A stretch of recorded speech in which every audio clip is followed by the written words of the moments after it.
본격 밀리터리 팟캐스트 밀떡 시작하도록 하겠습니다. 안녕하세요, 정명섭 작가입니다. 안녕하세요, 국방정론 박찬준입니다. 안녕하세요, 태상호입니다. 네, 이번 시간에는 KF-21에 대한 뉴스 전달해 드리도록 하겠는데요. 우선은 조금 안 좋은 KF-21 보람의 빌런이죠. 여기가 우리가 분담금을 무려 1조 원이나 깎아주기로 했어요. 말도 안 되는 얘기인데 이거 어떻게 된 거예요? 이게 물건을 사다가 이거 좀 별론데 이렇게 반품할 것 같아서 내고를 할 수 있지만 이게 절반 이하로 떨어졌거든요. 결국에는 이런 거죠. 이게 이런 이슈가 한참 전에 나왔잖아요. 네네. 그때부터 밀떡, 특히 이제 제가 얘기하는 건 뭐였냐면 인도네시아는 어쩔 수 없이 이 부분에 발을 들여놓고 빼질 않을 거다. 다만 분담금 문제는 정말 난항이지만 우리도 같이 가야 되는 이런 입장이다. 그래서 결국은 공동개발국이라는 지위는 유지할 거다라는 게 제 의견이었어요. 네네. 결국은 지금 시점에 와서까지 왔는데 이런 겁니다. 인도네시아는 자국의 어떤 항공 인프라를 구축하기 위해서 KF-21 공동개발국에 참여를 한 거고 결국은 그걸 놓을 수 없기 때문에 기술은 조금 거의 덜 받더라도 그들이 이야기하는 수준의 48대 네. 혹은 50대까지도 되는데 48대 이상의 보람에는 반드시 잡아야 되거든요. 그들도. F-16 블록 25를 비롯한 이 기체들을 곧 도태시켜야 됩니다. 그 시점 되면. 그렇기 때문에 반드시 필요하다. 네, 여기서 1조 6천억 원에서 6천억 원만 받기로 했으면 1조를 깎아준 거거든요. 저도 이제 이 부분에 대해서 제가 사업에 참여한 거 아니니까 모르지만은 1조까지는 안 된다라는 이야기고 이 말을 하기를 좋아하고 하는 사람들 또 언론에 종사하는 분들 이런 분들이 오게티로 늘 얘기할 거예요. 기체는 예정 대수를 받아들이되 그 인도네시아가 원했던 핵심 기술들은 거의 포기하는 걸로 돌아가는 분위기인 거죠. 제가 이런 얘기도 드렸을 거예요. 인도네시아가 설사 1조 6천억을 다 내고 우리가 그 기술을 준다고 하더라도 이런 걱정들을 하시는 분들이 있어요. 튀르키예가 K2 전차의 기술을 갖다가 받아서 알타이를 만들었잖아요. 그렇지만 그게 자국돈 물론 해외 수출에 아무런 영향을 미치고 있지 않지 않습니까? 현재까지. 이렇듯 인도네시아가 그 핵심 기술을 이해할 수도 없고 그 기술을 준다고 해서 뚝딱 자국의 5세대급 기체를 만들 수 있다? 절대 아니거든요. 그렇죠. 이게 인도네시아가 이렇게 목리를 부리고 있지만 인도네시아 입장에서는 뭐 어쩔 수 없다고는 하지만 그걸 우리가 받아들여줄 필요는 없는 거잖아요. 목리 단계는 이제 넘어간 것 같습니다. 행패 단계인가요? 인도네시아도 그 부분을 받아들이고 있는 거고요. 사실 인도네시아는 국가적으로 문제가 되는 게 이것도 이렇게 되면 또 인도네시아 이 청취자분들이 저를 많이 공격할 텐데 어쩔 수 없습니다. 인도네시아도 우리도 물론 그런 부분이 있지만 인도네시아가 앞으로 발전하려면 부정부패 이런 부분들을 많이 줄여야 그렇죠. 돼요. 이렇게까지 오게 된 가장 큰 원인 중에 하나가 바로 수뇌부, 그렇죠. 또 지도자 이런 사람들의 부정부패도 한몫하고 있어요. 네. 뭐라고 얘기는 못 드리겠네요. 더 길게 얘기할 문제는 아니니까. 네네. 그냥 요새 어떤 식으로 이야기를 많이 하냐면 1조 6천에서 보통 깎아주면은 뒤에 우수리를 띈다는 그렇죠. 표현을 하잖아요. 뒤에 6천을 날리는데 앞쪽을 날렸어? 그러니까 느낌이 이렇대요. 많은 사람들이 이거를 그냥 딱 느낌적으로 느끼면 중고 그 당근 나갔는데 현장에서 내고하는 그런 느낌이라고 하더라고요. 아니 현장에서 내고해도 많이 깎아야 절반이지. 그렇죠. 15,000원인데 뒤에 5,000원만 깎아주세요가 아니라 앞에 만자 띱시다. 이런 거죠. 네, 악성 거래자죠. 네, 뭐 그런 얘기들을 있는 반면에 보람에 관련해서는 계속 공중급유 성공했다. 그 다음에 미티어 미사일 발사 시험도 성공했고, 그 다음에 방사청에서 20대의 계약을 체결한 단계. 그러니까 이제 정말로 보라매가 우리 공군의 태극마크 날개를 라운드를 달고 날아가는 시점이 얼마 안 남았다라는 게 점점 이제 가시화되고 있는데, 예전에 밀떡에서 그 KF-21 보라매 파생형 관련된 얘기들이 좀 나왔잖아요. EA, EX, SA 이렇게 나왔는데 이 계열 기체에 대한 내용들 간단히 한번 소개해 주실까요? 그렇죠. 블록 개념의 이제 블록 1, 블록 2 중국에 가서는 블록 3, 요즘은 이제 블록 3라고 안 부르고 블록 X라고 불리는데 어찌됐든 그런 개념의 단계적인 개발 로드맵이 있죠. 네. 그걸 떠나서 요 계열 기체라고 불리는 것들은 향후에 기본형과 블록 2까지 완성이 됐을 때의 4.5세대 기체로서 우리가 파생형으로 만들어내서 해외에 수출하거나 또는 자국의 어떤 기체로서 활용할 수 있는 부분들이 어떤 것들이 있을까? 했을 때 카이에서 공식적으로 이야기하는 부분들이 있어요. 그래서 그것을 제가 이제 밀떡에서 한번 소개를 시켜드렸는데 우선 KF-21EX라고 해서 네. 이 부분은 5세대급 이상 6세대를 바라보는 네. 그런 기체를 일컫는 말이고요. 그리고 KF-21EA라는 게 있습니다. 그거는 복잡기를 우리가 만든 목적 중에 또 하나죠. 전자전기를 개발하려고 한다. 사실은 에스코트 전자전기하고 네. 일반 제밍을 할 수 있는 원거리에서 제밍하는 원격 제밍 기체하고 둘 다 가지고 있으면 좋죠. 그렇죠. 근데 제가 밀떡에서는 그런 류의 에피소드를 얘기할 때 저 같으면 에스코트 기체를 우선 하겠다라고 맞습니다. 했는데 어찌됐든 그걸 거꾸로 네. 우리는 거꾸로 가고 있는데 그럼에도 불구하고 에스코트 기체가 필요하기 때문에 맞습니다. 우리가 전자전기를 개발하려고 하고 있고 그것이 바로 EA입니다. 그거에 대한 기반 기술은 다 갖고 있고요. 또 마지막으로 소개시켜드리고 싶은 게 KF-21SA예요. 네. 이거는 그냥 수출형을 얘기하는 건데 어떤 수준의 것을 이야기하는 것이 아니라 각 국가마다 요구하는 수준이 다를 거 아니에요. 그러겠죠. 네. 나는 싸지만 4.5세대 기체를 원해. 가성비 좋은 4.5세대 기체를 원해. 우리는 그게 아니라 5세대급 기체를 원해. 우리는 풀무장한 6세대급 니네가 지금 궁극으로 개발하려고 하는 그 기체를 원해. 다 다를 거 아니에요. 네, 그렇죠. 이 모든 걸 포함하는 그런 개념이라고 보시면 돼요. 그러니까 옵션에 따라서 여러 가지 버전이 생길 수 있다. 그렇죠. 네. 이렇게 계열 기체, 그러니까 예전에는 블록의 개념이 좀 강했다면 지금은 목적에 따라서 이렇게 다른 개념인 거죠. 다른 개념. 개발 로드맵에 따른 블록 1, 2, 뭐 예를 들어서 F-16도 지금 블록 15, 25, 30, 그렇죠. 40, 50, 60 네. 지금 블록 70이라고 얘기를 네. 하는 그런 그 F-16V 네. 기체 바이퍼 그 기체이듯이 블록 개념은 이렇게 개발 로드맵인 거고 지금 말씀드린 거는 파생형 기체의 어떤 명칭 이렇게 생각하시면 그러니까 블록 1에도 EX, EA가 있을 수 있고 그럼요. 블록 2에도 예, 예. EX, EA, SA 이렇게. 그렇죠. 역시 이렇게 박 의원님이 설명을 해주니까 그런가요? 명확하게 이제 알 수 있을 것 같습니다. 반면에 KF-21이 본 궤도에 오르기 시작하고 비행이 잘 되고 있으니까 여러 나라, 한 3개에서 5개 나라 국가 정도가 관심을 보이고 있는데 어떤 나라들이 관심을 보이고 있나요? 사실 관심을 보이고 있는 나라가 어떤 나라다라는 거는 기밀일 수도 있고요. 이 부분에 있어서 정확한 것도 아니고 여기서부터는 박찬준 내피셜이 좀 들어가는 거죠. 신뢰도 굉장히 높습니다. 예, 근데 제가 볼 때 이런 부분이 좀 흥미로울 것 같아서 그럼 이걸 가지고 1, 2, 3위를 한번 해서 에피소드를 해볼까? 그래서 사실 이 부분을 생각해낸 건데 우리가 개발 로드맵을 이렇게까지 정확하게 지금 지키고 있는 항공기 개발? 그런 항공기? 태 기자님도 많은 부분들을 읽어보시고 또 이 분야에서 알고 계시지만 제가 알기로는 거의 없어요. 없죠. 더군다나 21세기에 많은 문제가 있을 텐데 그 문제는 없다는 얘기거든요. 작은 문제는 있을지언정 그거는 바로바로 수정해서 잡아나가고 있다는 얘기거든요. 이런 상황이 벌어지다 보니까 몇몇 국가에서 앞으로 KF-21에 대해서 관심을 가지고 있는 그거는 확실한 것 같아요. 그래서 그렇게 언론에서도 이야기하고 또 제가 봐도 그런 부분들, 이 국가는 이래서 이게 필요하겠구나라는 국가들이 저도 한 5개 국가는 보여요. 그중에 1, 2, 3위를 뽑아주시겠다? 굉장히 어려웠어요. 자, 그러면 후보 국가들 어떤 나라들이 있을까요? 저는 동남아 국가 한 3개국, 동남아 3개국, 그리고 중동 국가 한 2개국을 봤어요. 우선 저희 동남아 국가라고 하면은 말레이시아가 굉장히 관심을 가질 수밖에 없고요. 또 하나 국가는 바로 태국이었어요. 태국. 제가 였어요라는 표현을 쓴 것도 의미심장합니다. 또 하나 동남아 국가는 그게 동남아 국가였는데 지금 생각해보니까 동남아 국가가 아니네. 남미 국가예요. 남미. 네네. 남미 국가 페루입니다. 바로. 우리 국산의 육해공 무기들을 많이 사주기도 하고 우리가 많이 원조도 해주고 그렇죠. 했던 친밀하게 다가오는 국가죠. 최근에 페루 해군 함정을 저희가 생산하기로 맞습니다. 경우 있죠. 근데 이제 페루도 지금 전투기급이 너무 노후가 돼서 이제 교체를 해야 돼요.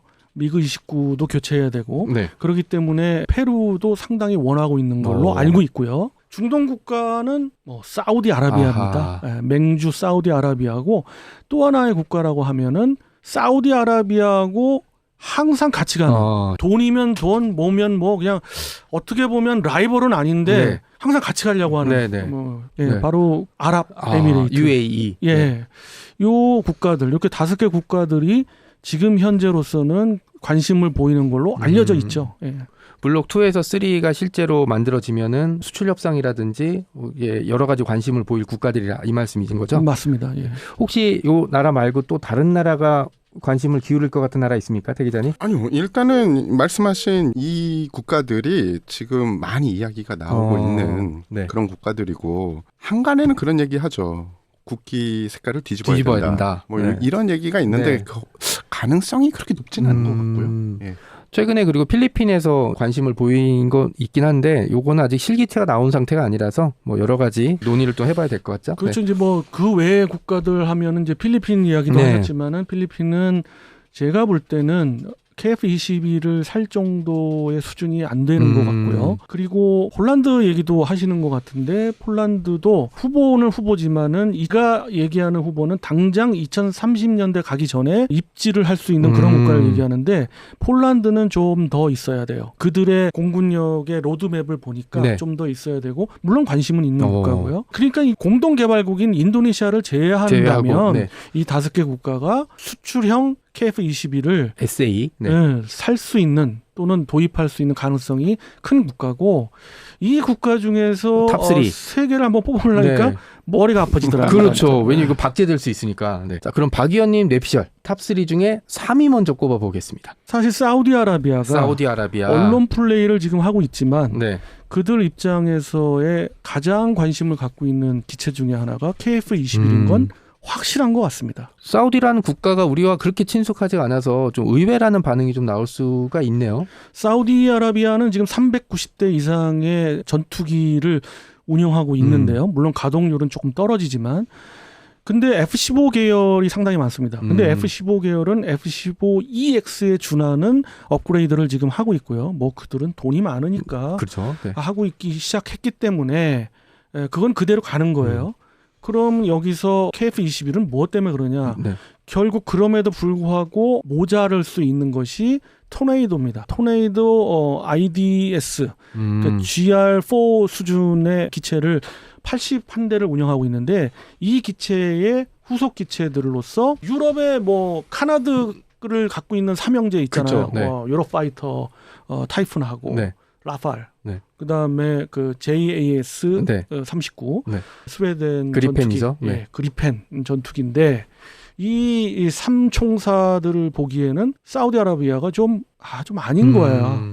얘들은 최장 뭐 20년 이상 된 개발한 지 20년 이상 된 것도 있고 계속 업그레이드를 한다지만은 한계가 있는 그런 기체들인데 5세대를 염두에 둔 기체 중에서 미국을 제외한다면 미국에 이제 F-35를 못 사니까 네.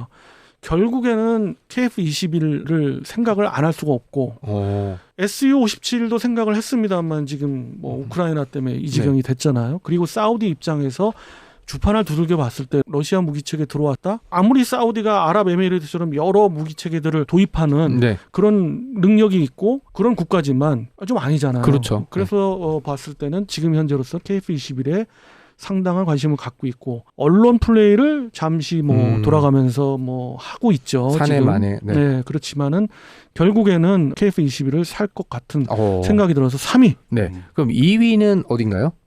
2위는 전 페루 뽑았습니다. 페루. 예. 아. 페루는 FA50을 아마 먼저 살 거예요. 맞습니다. 먼저 살 거고 후속 기체로서 하이급 기체를 판단했을 때 KF-21이 가장 유력할 것 같습니다. 근데 이 페루란 나라가 사우디만큼이나 우리에게서 거리가 멀고 남아메리카라는 지역이 뭐 전쟁이 막 많은 데는 아니었는데 이렇게 공군력을 확장할 필요가 있나? 라는 그런 얘기들 좀 있거든요. 그럼에도 불구하고 5세대급 기체로서 가성비 좋은 기체를 원하는 거죠. 네. 그런데 페루는 계속해서 우리하고의 관계가 있었고 어떻게 보면 페루가 좀 빚을 진 것도 있어요. A-37이라는 기체가 있습니다. 네. 그 훈련기와 경공격을 다방면으로 하는 그런 기체가 있는데 드래곤플라이. 네. 예, 그 기체의 퇴역 시점에서 그 퇴역기를 우리가 무상으로 줬어요. 네. 밑밥을 깔아놨다고 할까? 네. 그렇기 때문에 페루 입장에서는 나름의 어떤 빚 같은 게 좀 있는 거야. 그리고 뭐 숫자가 얼마나 될지 모르겠지만 하이 기체로 KF21, 그 다음에 로우 기체로 FA50. 이렇게 도배돼도 진짜 웅장해지는데요, 가슴이? 그게 제가 괜히 이제 얘기 나오는 게 아니라 페루 공군의 건설 부분을 그런 문서랄지 네. 이런 것들을 읽어보면서 알게 된 건데 거의 그런 쪽으로 가는 것 같아요. 그래서 저는 개인적인 이야기지만 페루를 두 번째의 우선순위로 뽑아봤죠. 자, 그럼 1위가 지금 남아있는 나라들 중에 하나일 것 같은데. 그렇죠. 어딘지... 제가 얘기한 거는 말레이시아, 아랍에미레이트, 그리고 태국이잖아요. 네. 셋 중에 어딘가요? 일단 태국은 갔어요. 가셨군요. 네. 최근에 사실 이것도 번복이 될 수는 있겠습니다만 저는 그렇게 될 것 같더라고요. 그리펜을 운영하고 있었잖아요. 네, 그렇죠. 그래서 그리펜 업그레이드형을 사겠구나라는 생각을 했습니다. 저라도 그러겠어요. 카나다로 갔네요. 네, 저라도 그럴 수밖에 없는 게 유지보수 측면에서 조금이라도 다양성 있는 기체들을 도입하는 것보다는 공통 기체를 도입해서 집중을 하는 것이 유리하죠. 그렇죠. 그 정도 규모. 태국이 지금 90대 안팎의 공군력을 유지하고 있기 때문에 그 정도로서는 여러 기체를 운영하는 것보다 그렇죠. 제가 봐도 그리펜이고 최근에 그런 걸 공식적으로 이야기했어요. 근데 이거는 사실은 MOU도 안 한 거거든요. 뭐 대기자님 아시지만 MOU도 안 한 거라 바뀔 수도 있죠. 국가 대 국가 간 거래니까. 그렇지만은 지금으로서는 좀 떠나간 것 같고. 나머지 두두둥 두 개 중에 하나는 그렇죠. 쉬는 시간에 여러분들 청취자분들은 못 들으셨겠지만 태상호 기자님께서 말레이시아 거를 저는 뽑습니다. 그러셨거든요. 네, 그렇죠. 네. 이야 신기 있어. 그렇죠. 네. 저도 사실 말레이시아가 단연 1위인 것 같습니다. 그러니까 보통 잘 모르는 사람은 언론에서 접하면 아랍에미리트나 아니면 사우디 정도로 생각할 텐데 말레이시아를 꼽은 이유로 각자 들어보는 것도 재밌겠네요. 말레이시아를 꼽은 이유가 있나요? 말레이시아는 2개의 하이급 전투비행대대와 3개의 그거보다 좀 급이 떨어지는 로우급 전투비행대대 3개를 운영하는 그런 공군력을 건설하기 위해서 그게 2055년까지 건설하기 위해서 단계별로 밟고 있거든요. 그거의 하나의 일환으로 FA50이 지난번에 수출 성공한 거예요. 그렇죠. 물론 2025년인가서부터 이제 들어가겠지만 그런 상황을 봤을 때 경공격기는 거의 FA50으로 제가 볼 때는 3개 대대 다 들어갈 것 같아요. 지금 18대를 계약했지만 나머지 54대까지. 36대도 더 들어가지 않을까. 제가 봐도 말레이시아 입장에서 봤을 때 그게 제일 유리해요. 일단 계약을 했으니까. 그렇죠. 그다음에 하이급 2개 기체는 어디로 가야 되느냐. 일단 유럽의 삼총사들은 말레이시아는 제외할 거예요. 저와 같은 이유로. 그다음에가 이제 2개 중에 하나죠. SU-57하고 KF-21인데 왜 그러냐면 말레이시아의 F-35를 미국이 이제 거절했죠. 그러니까 F-35는 도입을 못하죠. 그러면 대안이 KF-21이고 미국 입장에서도 이럴 거예요. KF-21이 그래서 좀 도움이 되는 게 내가 F-35를 줄 수 있을 만큼 신뢰하는 국가는 아니야. 근데 러시아 기체나 이런 데보다는 우방국인 대한민국 기체가 들어가는 게 미국한테 유리해요. 훨씬 낫죠. 좀 나아요. 그렇죠. 그렇기 때문에 반대는 안 할 거다. 그래서 KF-21 SA 이 수출형이 굉장히 장밋빛인 거예요. 그런 측면에서. 말레이시아 입장에서. 그래서 말레이시아가 딱 그거다라는 거예요. 그것도 지금 2개 전투비행대대를 갖고 있습니다만은 실제로 상당히 지금 어려운 측면에 있어요. SU-30 1개 대대하고 FA-18 레거시 호넷이죠. 레거시 호넷 1개 대대가 있는데 레거시 호넷 1개 대대는 8대밖에 없어요. 물론 가동률은 뛰어나요. 그렇지만은 8대밖에 없기 때문에 0.5 전투비행대대라고 볼 수밖에 없어요. 그래서 그들이 건설이 시급하고 그리고 너무 오래 운영했기 때문에 2030년대 중반이면 아웃 돼야 돼요. SU-30은 그거보다 더해요. 얘네는 가동률까지 떨어져요. 그렇기 때문에 당장이 급한 거예요. 2030년까지도 기다릴 수도 없을 정도예요. 말레이시아 입장에서 상당히 급해요. 사실은. 그렇기 때문에 이런 급함도 제 뇌피셜에는 좀 1위로 꼽는 하나의 원인이 됐어요. 여기도 그럼 잘하면 페루처럼 로우급은 FA50으로 그다음에 하이는 KF-21로.